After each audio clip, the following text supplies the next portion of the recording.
यह उपलब्ध हो सकेगी, इसके लिए गुजरात साधक परिवार के अध्यक्ष श्री प्रवीण जोशी और सूरत साधक परिवार के अध्यक्ष श्री राज भाई यहाँ पर उपस्थित है। मैं इन दोनों को आमंत्रित कर रहा हूँ कि वह पुष्पहार परम गुरुदेव और परम गुरुदेव महाराज की चरणों में अर्पित करके इस बात को प्रमाणित करें कि ये शीघ्र ही इस कार्यक्रम करने जा रहे हैं और आप लोग देखेंगे कि बहुत जल्दी हमारी जिस प्रकार की प्रक्रिया कर रही है उस प्रकार की गुजराती में भी उपलब्ध हो गया है।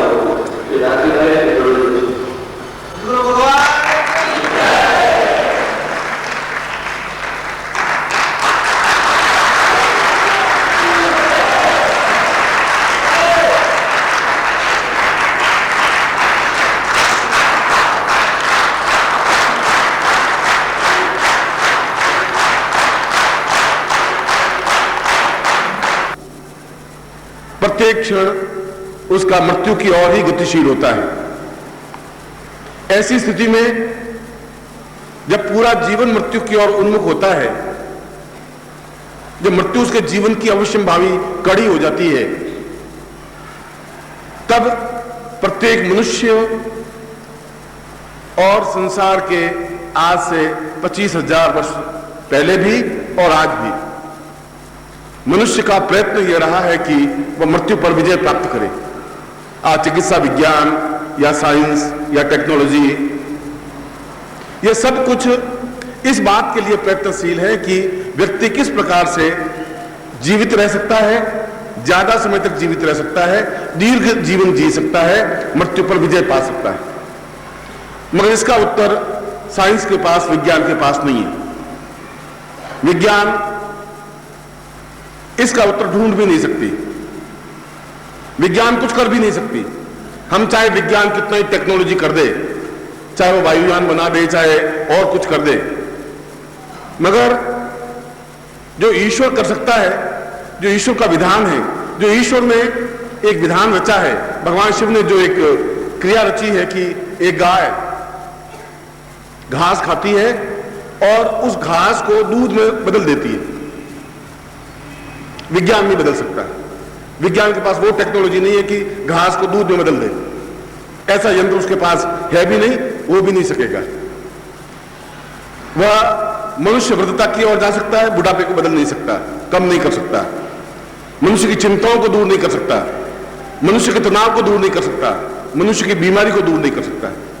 जब विज्ञान कुछ कर ही नहीं सकता, विज्ञान केवल आदमी को और ज्यादा तनाव दे सकता है, क्योंकि भोगे रोग भयम कुले च्युति भयम, ज्यादा भोग होगा तो ज्यादा रोग होंगे। हम ज्यादा ऐसा आराम में रहेंगे तो हम प्रकृति के बीच में नहीं जा सकेंगे, हमें प्रकृति का अनुभव नहीं हो पाएगा, हम और कई नई व्याधियों से ग्रस्त हो जाएंगे।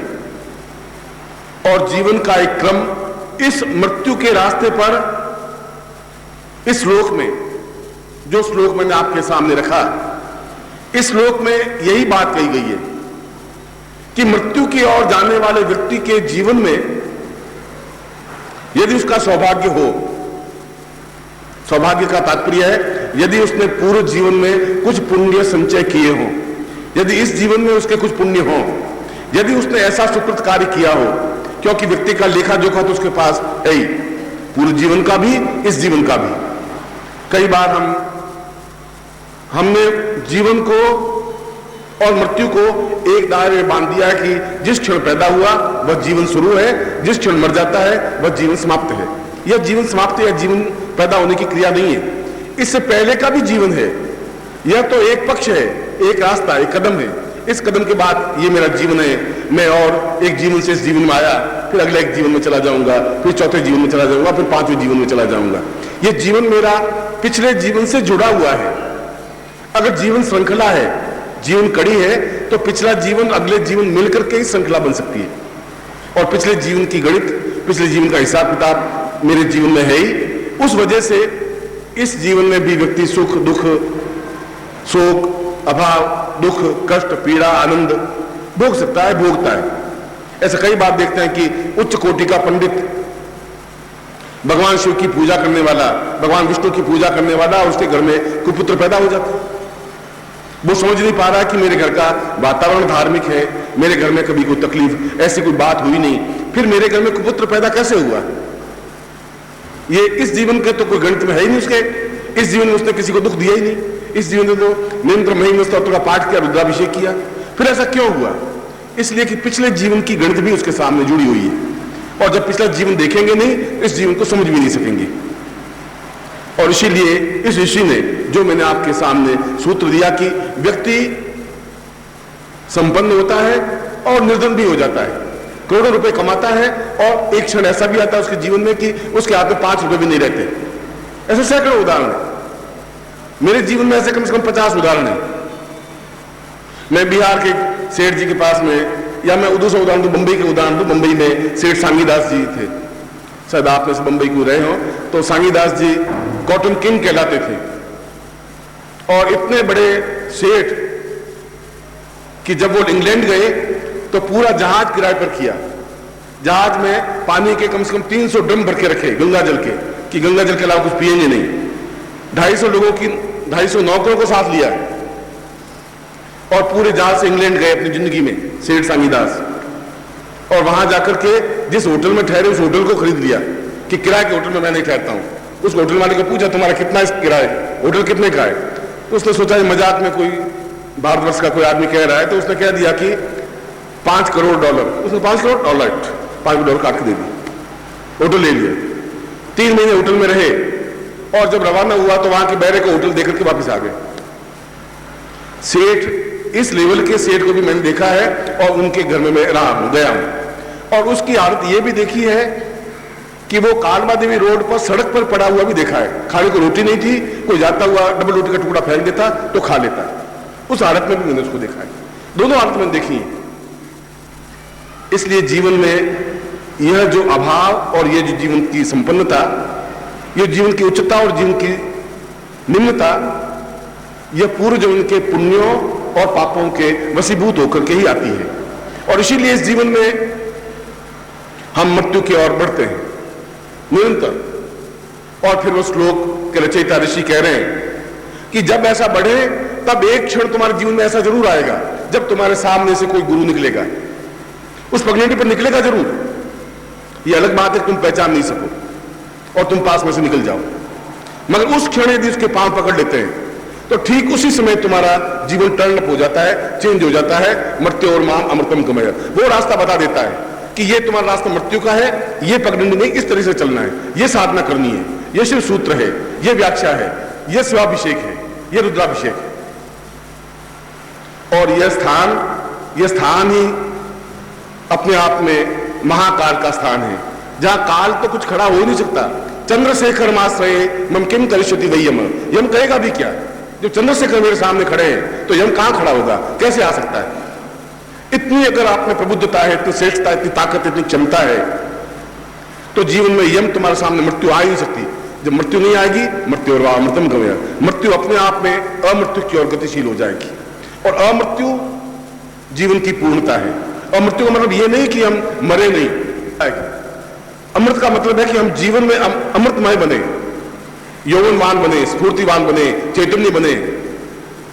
हम जीवन में धर्म करें, हम जीवन में यश प्राप्त करें, सुख प्राप्त करें, सौभाग्य प्राप्त करें, पूर्णता प्राप्त करें। यह सब कुछ चीजें मिलकर के अमृत बनती हैं। और इस अमृत की ओर गतिशील होने के लिए यह स्थान, जिस स्थान पर मैंने आपको बिठाया है, यह अपने आप में महत्वपूर्ण है। कल के प्रवचन में मैंने आपको 2 बातें समझाई थी। एक बात समझाई थी कि तुम देह में हो और यह देह तुम्हारे कोई काम की नहीं है, क्योंकि देह तो मृत्यु की ओर बढ़ती ही है। देह में से जब शरीर निकलेगा तो वो अमृत्यु की ओर बढ़ेगा, क्योंकि उस पगडंडी पर तुम चलते चलते तुम्हारे सामने सदगुरु आए तुमने पांव पकड़ लिए। मैंने अभी प्रवचन में यही बताया था कि तुम जाओ, कोई गुरु मिल जाए तुमने पांव पकड़ लिया तो उसी क्षण से टर्न अप हो जाओगे अमृत्यु की ओर। वह तुम्हें बताएगा कि अमृत्यु किधर है, मृत्यु और माम अमृतम गमय कौन सा रास्ता है, किस प्रकार से मृत्यु पर विजय प्राप्त कर सकते हैं, किस प्रकार सौभाग्य, धन, धान्य, यश, प्रतिष्ठा, ऐश्वर्य, पूर्णता, श्रेष्ठता कैसे प्राप्त कर सकते हैं। वह तुम्हें समझा सकेगा कि जब तुम देह तथ्य छोड़ दोगे, देह से शरीर की ओर आने की क्रिया करोगे, जब तुम्हें आभास होगा, जब पूरे देह को अपने आप में दूर कर दोगे, और दूर करने की क्रिया भी गुरु ही संपन्न करवा सकते हैं, क्योंकि उनको उस बात का ज्ञान है। तुम्हें इस बात का ज्ञान नहीं है कि शरीर क्या चीज है, तुम्हें इस बात का भी ज्ञान नहीं है कि शरीर को कैसे संभाला जा सकता है, देखा जा सकता है। इसलिए भगवान शिव को सदेह कहा गया है। दीर्घम वताम पूर्व देव तुल्यम शरीरो वताम शिवम स्वरूपम। शिव तो स्वरूप तो अपने आप में शरीरमय है, देहमय है ही नहीं। जो शरीरमय है, इसका मतलब दूसरे अर्थ में पुष्प ने कहा है कि शरीरमय ही भगवान शिव के दर्शन कर सकता है। और आज हम उस भगवान के चरणों में बैठ करके, उस महाकाल के चरणों में बैठ करके, जहां काल स्वयं हाथ जोड़ के सामने खड़ा रहता है, जहां ये मार्कंडेय ऋषि इतनी ताकत के साथ कह सकता है, जब उसके पिता ने तपस्या की, जब पुत्र हुए ही नहीं, तो उन्होंने भगवान शिव की आराधना की,